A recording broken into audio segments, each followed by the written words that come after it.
Hello students, this is lecture number 9 of chapter atoms and molecules. इस video में हम करने वाले हैं topic molecular mass.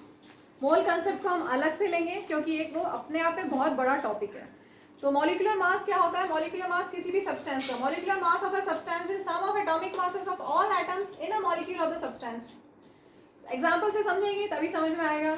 Some of atomic masses, इसका मतलब हमें एटॉमिक मासेस याद होने चाहिए। तो जितने आपकी बुक में दिए हुए हैं वो सारे एटॉमिक मास ज़रूर से याद कर लेना। टेबल 3.2 के जितने भी एटॉमिक मास लिखे हैं वो याद कर लेना। इसके अलावा कुछ जनरल याद होने चाहिए। और अगर जो बड़े एलिमेंट्स के होंगे तो आपको दिया जाएगा, क्वेश्चन में दिया जाएगा अगर बड़े एलिमेंट्स, क्योंकि इतने सारे एलिमेंट्स हैं, 118 एलिमेंट्स सो फार डिस्कस हो चुके हैं, तो इट इज़ नॉट पॉसिबल कि हम सबके एटॉमिक मासेस याद करें। तो जितने आपकी बुक में दिए वो और कुछ जो बहुत बेसिक्स हैं वो आपको याद होने चाहिए। बाकी सारे अगर आते हैं एग्जाम में तो आपको क्वेश्चन में दिया जाएगा कि उसका एटॉमिक मास कितना है। ठीक है, तो एग्जाम्पल से समझते हैं। इसकी यूनिट क्या होती है? मॉलिक्यूलर मास की यूनिट होती है यू। यू क्या होता है? Atomic mass unit. मैंने बताया था पहले भी, एटॉमिक मास यूनिट। पहले हमारे टाइम में जब हम पढ़ते थे, हम जब 9th क्लास में थे तब हम बोलते थे मॉलिक्यूलर मास यूनिट क्या है? AMU। अब उसको 3 लेटर की जगह अब क्या कर दिया? यू कर दिया है, तुम्हारे लिए छोटा कर दिया है। ठीक है, तो अब यूनिट क्या बोली जाती है मॉलिक्यूलर मास की? यू। तो हम एग्जाम्पल के साथ समझते हैं। एग्जाम्पल 3.1 बुक में दिया हुआ है, calculate the relative molecular mass of water. देखो, मॉलिक्यूलर मास बोले या रिलेटिव मॉलिक्यूलर मास बोले एक ही बात है, क्योंकि सबको कंपेयर किया किससे? कार्बन 12 से। ये हमने डेफिनेशन में पढ़ा था, एटॉमिक मास की डेफिनेशन में पढ़ा था। एटॉमिक मास क्या था? एटॉमिक मास की भी किसी भी एटम का मास कितना था? 1/12 the mass of one atom of carbon 12। 1U, 1U हमने क्या डिफाइन किया था? 1U is 1/12 the mass of one atom of carbon 12। Please don't talk, ठीक है? तो डिस्टर्ब हो जाते हैं पढ़ाते पढ़ाते, बच्चे बातें करते थे, पढ़ाते पढ़ाते डिस्टर्ब हो जाते हैं, बिल्कुल फोकस चला जाता है। तो क्या कर रहे थे हम? मॉलिक्यूलर मास हमें कैलकुलेट करना है, उसके लिए हमें एटॉमिक मास याद होने चाहिए। एटॉमिक मास की यूनिट होती है यू, एटॉमिक मास यूनिट। और हमेशा एटॉमिक मासेस को हम किससे कंपेयर करते हैं? कार्बन 12 से। डेफिनेशन में पढ़ा था, एटॉमिक मास क्या होता है? 1/12 the mass of one atom of carbon 12।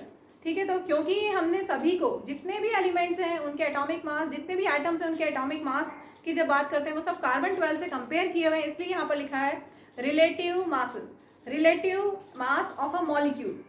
ठीक है, या मॉलिक्यूलर मास या रिलेटिव मास ऑफ मॉलिक्यूल एक ही बात है। तो चलिए एग्जाम्पल करते हैं। यहाँ पर दिया हुआ है मॉलिक्यूलर मास वाटर का, फाइंड करना है। Calculate the relative molecular mass, मतलब मॉलिक्यूलर मास ही है और हमें फाइंड करना है। तो हमें क्या करना है? सम करना है एटॉमिक मासेस का। कैसे करोगे?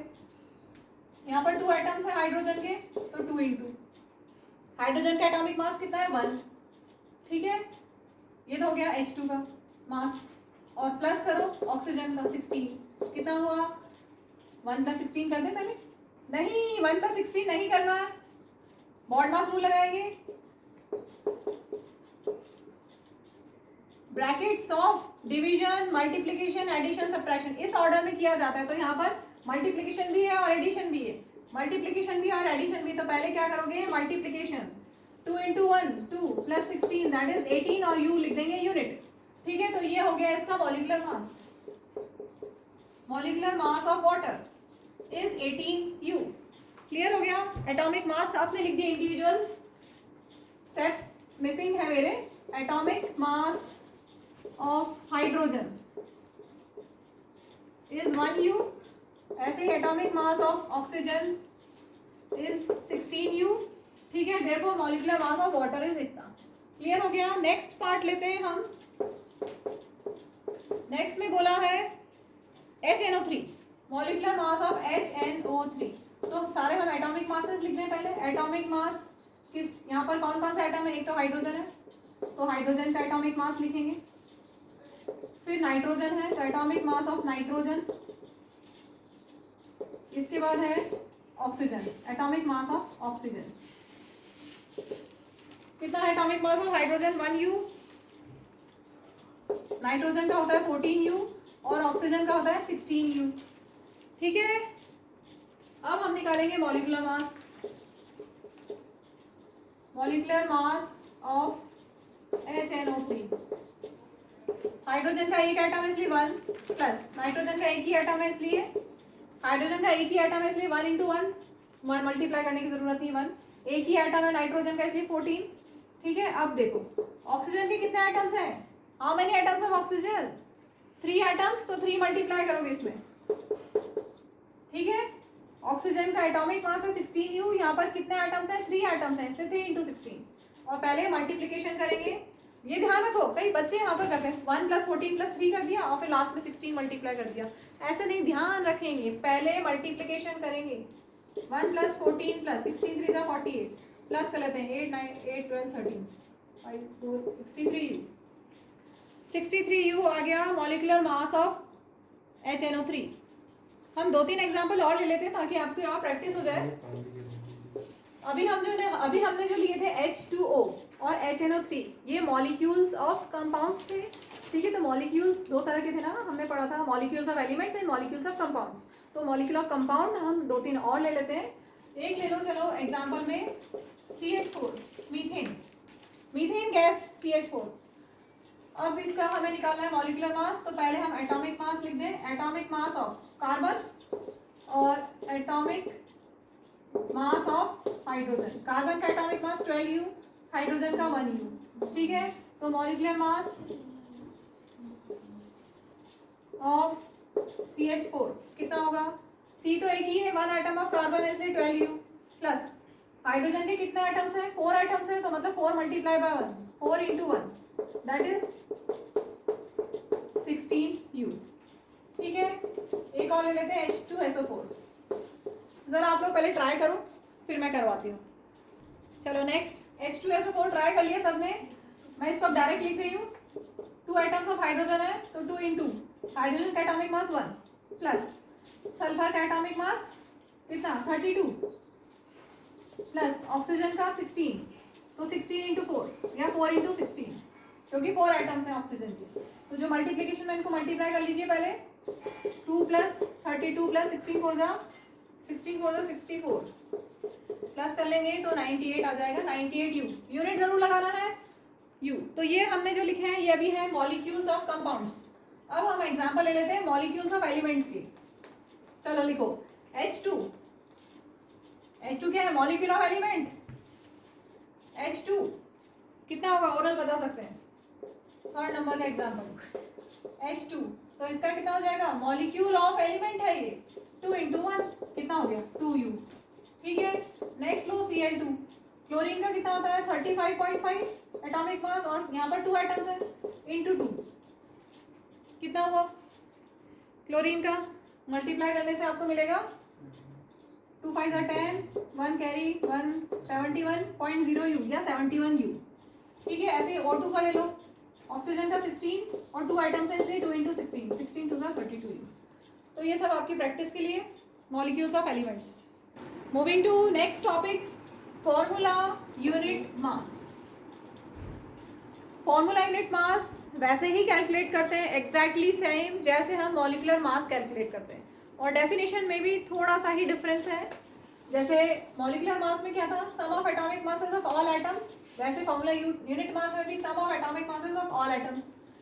मॉलिक्यूलर मास में क्या लिखा था sum of atomic masses of all atoms in a molecule. इसमें क्या होगा किसमें in a formula unit of a compound. अब क्या डिफरेंस है बोलोगे फॉर्मूला यूनिट में और मॉलिक्यूल में क्या डिफरेंस है। फॉर्मूला यूनिट कब यूज करते हैं जब आयंस की फॉर्म में होता है। बुक में दिया हुआ एक बार बुक से रीड कर लेते हैं इसको। The formula unit mass of a substance is the sum of atomic masses of all atoms in a formula unit of a compound. Formula unit mass is calculated in the same manner as we calculate the molecular mass. जैसे हमने molecular mass calculate किया था same वही method होगा कुछ भी difference नहीं है। द ओनली डिफरेंस मेथड में कोई डिफरेंस नहीं है लेकिन क्या डिफरेंस है इन दोनों में फॉर्मूला यूनिट मास और मॉलिक्यूलर मास में क्या डिफरेंस है। We use the word formula unit for those substances we use the word formula unit for those substances whose constituent particles are ions।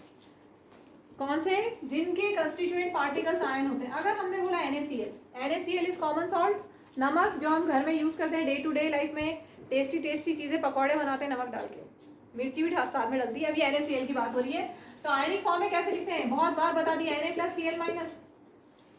तो ऐसे कंपाउंड्स जिनके कंस्टिट्यूएंट पार्टिकल्स आयंस की form में होते हैं उनके लिए हम टर्म यूज करते हैं फॉर्मूला यूनिट। क्लियर हो गया? ऐसे कंपाउंड्स जिनके कंस्टिट्यूएंट पार्टिकल्स को हम आयंस की फॉर्म में लिख सकते हैं, दे आर फॉर्मूला यूनिट्स। ठीक है, तो फॉर्मूला यूनिट टर्म हम किसके लिए यूज करेंगे, जिनके कंस्टिट्यूएंट पार्टिकल्स आयंस हैं। तो चलो यही एग्जांपल ले लेते हैं हम, NaCl यूनिट वही होगी, एटॉमिक मास यूनिट U। चलो हम करते हैं NaCl को आयनिक फॉर्म में लिख सकते हैं Na+Cl-। इसका मतलब हमें फॉर्मूला यूनिट मास कैलकुलेट करना है। सोडियम का कितना होता है एटॉमिक मास 23, क्लोरीन का होता है 35.5, प्लस कर लें 58.5 U। ठीक है, इसके बाद आपकी बुक में एग्जाम्पल 3.2 ये है formula unit mass of CaCl2। Calcium का एटॉमिक मास कितना होता है 40, याद है ना सबको, कैल्शियम का 40, और क्लोरीन का कितना होता है 35.5। क्लोरीन में 2 है, 2 आइटम्स ऑफ क्लोरीन है, इसलिए इंटू 2 करेंगे, 40 + 71 दैट इज 111 U। क्लियर हो गया? दो मैंने और एग्जांपल ले लिए हैं। Al2SO4 थ्राइस कैसे बनाए भी बता दूं। Al2SO4 थ्राइस कैसे बना, ये लास्ट क्लास में हमने देखा था कैसे बनाते हैं। Al की वैलेंसी 3+, सल्फेट की वैलेंसी 2-, तो वैलेंसीज को क्रॉस करोगे Al2SO4 थ्राइस। आया समझ में, Al2SO4 थ्राइस। चलो अभी हम इसका निकालते हैं फॉर्मूला यूनिट मास 2 इंटू Al का एटॉमिक मास होता है 27, 2 मल्टीप्लाई किया क्योंकि 2 आइटम्स ऑफ एल्यूमिनियम है, प्लस सल्फर में होता है 32 एटॉमिक मास, इंटू 3 करोगे, सल्फर के 3 आइटम्स हैं, प्लस ऑक्सीजन के कितने आइटम्स हैं 4 3 12, ध्यान से देखो 4 3 12 आइटम्स हैं ऑक्सीजन के, और एक ऑक्सीजन का होता है 16। ठीक है, कैलकुलेशन कर लो, 27 इंटू 2 54 प्लस 96 प्लस 16 इंटू 12 192। इसको कंप्लीट कर लो ऐड करके, इनको प्लस करने से हमें मिल रहा है 342 U। Next is calcium carbonate, calcium का 40, कार्बन का 12, ऑक्सीजन के 3 आइटम्स है इसलिए 3 इंटू 16। ठीक है, पहले मल्टीप्लाई कर लेना, बाकी को इनको प्लस करते हैं, 52 प्लस 16 3 48 100 U।